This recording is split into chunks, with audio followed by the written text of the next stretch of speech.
Lift যখন 5 টাকা চলে গেছে, উনি সেন্সরে হাত দেওয়ার পর লিফটটা অটোমেটিক খুলে গেছে। উনি পিছনে দেখে নাই, উনি লিফটের দিকে হাত দেখে নাই, পিছন দিক দিয়ে একবার পা দেওয়ার পর উনি নিচে পড়ে গেছে। ঘটনার জায়গায় গত 3 তারিখ আমার বাগনিকে এখানে হাসপাতালে ভর্তি করাইছে। 3 তারিখের ওরা ডাক্তারে নাকি ওষুধ লিখে দিয়েছে, নিচে ফার্মেসি ডাকছে। ফার্মেসি আসার জন্য আমরা তো এরা এটা শিওর জানি না এখানে ইয়েটা হয়েছে, ঘটনাটা হয়েছে। যারা ওইখানে যারা উপরে যারা আসছিল আর কি রোগী আসছিল তাদের ভাষ্য অনুযায়ী একটা স্লিপ লিখে দিছে ডাক্তারে, ওই ডাক্তার ইয়ার জন্য যাইতেছে ওষুধের জন্য নিচে আসছিল আর কি। এরপর থেকে লিখেছি আমরা সদর থানায়। এই দিন রাত 11টায় আমরা জিডি করছি। আমরা উপরে 5 তলায় ডাক্তারের সাথে কথা বলছি। ডাক্তার আমাদের সাথে কথা বলার জন্য কোনো কিছু করে নাই।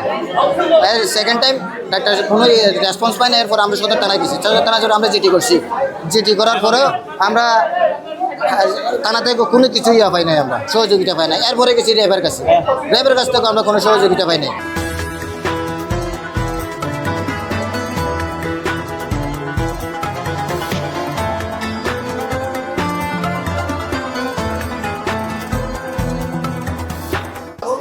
ওইটা করার পর ডাক্তার হচ্ছে আমার চাচাতো বোন।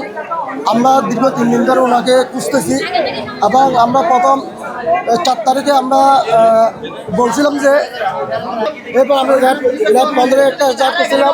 আমরা বিভিন্ন করে খোঁজ করছিলাম, পাই নাই। তো আমাদের মনে সন্দেহ হয়ে গেছে উনি হাসপাতাল থেকে নিখোঁজ হয়েছে। হাসপাতালে সিসি ক্যামেরাটা একটু দেখি। এখন হাসপাতালে সিসি ক্যামেরা দেখার জন্য আমরা প্রতিদিন আসছিলাম, কিন্তু কর্তৃপক্ষ আমাদের দিকে সিসি ক্যামেরা দেখাই নাই। আর কালকেও আমরা আসছিলাম আমার সিসি ক্যামেরা চেক করার জন্য, তাহলে আপনার লাস্টটা আরও 2 দিন আগে পাইতাম। ঘটনা হয়েছিল আপনার 4 তারিখ 12:37 দিকে 37 দিকে। তো আমরা যখন উনি হাসপাতালে 5 তলায় যখন উঠছিল লিফট দিয়ে, তখন 4 তলা বুলেট করে 4 তলায় উনি নেমে গেছে। নেমে যাওয়ার পর লিফট যখন 5 টাকা চলে গেছে, উনি সেন্সরে হাত দেওয়ার পর লিফটটা অটোমেটিক খুলে গেছে। উনি পিছনে দেখে নাই, উনি লিফটের দিকে হাত দেখে নাই, পিছন দিক দিয়ে একবার পা দেওয়ার পর উনি নিচে পড়ে গেছে। এই কোহিনুর যে আছে সে হচ্ছে আমার চাচি হয়, বুঝছেন। ও 3 তারিখে একটা মেয়ে পায়ে আঘাত পাইছে। আঘাত পাওয়ার পর 3 তারিখে এখানে সদর হাসপাতালে ভর্তি হয়েছে। ভর্তি হওয়ার পর তিনি এখানে চিকিৎসা করতেছেন।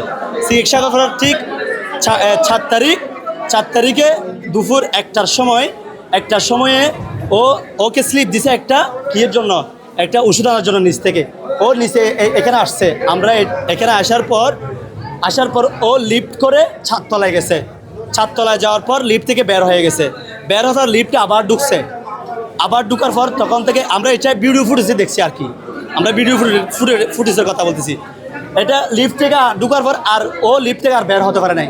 এইরকম আমরা ফুটেজ আমরা দেখতে পাই নাই, বুঝছেন। আমরা এই অভিযোগ উকিয়া থানায় একটা অভিযোগ আছে, র্যাব 15তে একটা অভিযোগ আছে। এই কোহিনুরের যেটা আমরা পাচ্ছি না, খোঁজ পাচ্ছি না। আমরা 2-3 দিন ধরে এটা ওকে খুঁজে চারদিকে কক্সবাজারে আমরা অন্য সিস্টেম মনে করছি, আমরা অপহরণ মনে করছি, আমরা অন্য কিছু মনে করছি।